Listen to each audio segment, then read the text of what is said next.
জানি না আমার শাশুড়ি মা আমার জামাইকে কি খাইয়ে বড় করেছে, শুধু বলে এটা ভালো লাগে না ওটা ভালো লাগে না, সমস্ত কিছু তার পছন্দ মতো করা লাগে, রান্না থেকে শুরু করে যাবতীয় যা কিছু আছে তার পছন্দ মতো করতে হয়। তো আজকে রান্নাটা তার পছন্দের একটা খাবার রান্না করছি, এটা তা আর মা মানে আমার শাশুড়ি মা অনেক বেশি মজা করে রান্না করতেন, সে নাকি অনেক বেশি পছন্দ করতো। তো মাছের মধ্যে বিশেষ করে ছোট মাছগুলো তার অনেক বেশি পছন্দ। তো এই রেসিপিটা আমি অনেক দিন আগে করেছিলাম, আপনারা অনেকেই পছন্দ করেছেন, তাই ভাবলাম আজকে এই রেসিপিটা আবার আপনাদের সাথে শেয়ার করি। তবে আরেকদিন যেটা করেছিলাম সেটা অন্য ছোট মাছ দিয়ে করেছিলাম, তবে এটা হচ্ছে সাগরের মলা মাছ যেটাকে বলে। তো এটাকে আমি খুব ভালো করে কেটে বেছে ধুয়ে নিয়েছি, এটার গায়ে কিন্তু অনেক আঁশ থাকে। তো এটাকে কাটার পর আমি লবণ দিয়ে ভালোভাবে ধুয়ে এখন মাছটাকে রান্না করে নেব। তো এই যে দেখতেই পাচ্ছেন আমি কিন্তু বেশি পরিমাণে এখানে পেঁয়াজ নিয়ে নিয়েছি, যেহেতু পোড়া পোড়া করবো পেঁয়াজের পরিমাণটা একটু বেশি দিতে হবে। আর যে কোনো ছোটো মাছে মশলা যত কম দেওয়া যায় খেতে কিন্তু ততই বেশি ভালো লাগে। তো আমি অনেক কম মশলা দিয়ে আজকে এই মাছটা পোড়া পোড়া করব।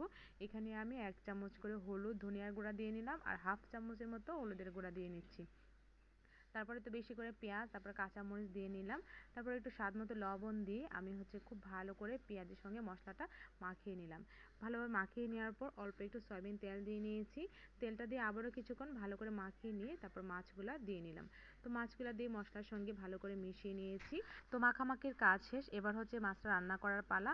তো যেহেতু পোড়া পোড়া করবো এখানে কোনো প্রকারের পানি ব্যবহার করছি না।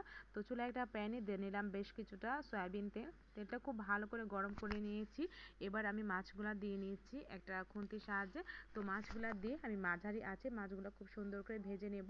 যেহেতু এখানে পেঁয়াজ কাঁচামরিচ আর মাছ একসাথে দিয়েছি তার জন্য কিন্তু মাঝারি আঁচে ভাজতে হবে, তা না হলে মাছটা ভাজা হবে না আর পেঁয়াজটা কিন্তু পুড়ে যেতে পারে।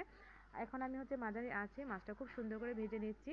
তো যখন একটা পাশ হয়ে যাবে আরেকটা পাশ আলতো করে উল্টে দিতে হবে, কারণ যেহেতু ছোট মাছ আপনার ভেঙে যেতে পারে, এই জন্য মাছটা খুব আলতো করে আমি উল্টিয়ে দিচ্ছি। তো এইভাবে বেশ কিছুক্ষণ মাছটা রান্না করলে কিন্তু রেডি হয়ে যাবে। আর এই মাছটা কিন্তু খেতে বিশ্বাস করেন অনেক বেশি মজা, এই পোড়া পোড়াটা আপনারা একবার ট্রাই করতে পারেন।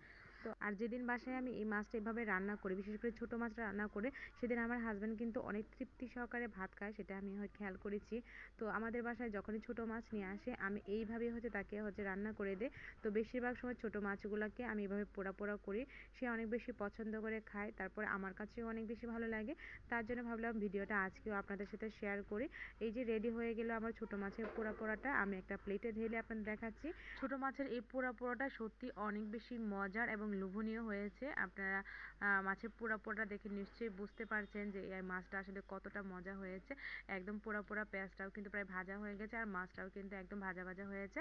ভালো লাগলে একটা লাইক করে দেবেন। আল্লাহ হাফেজ।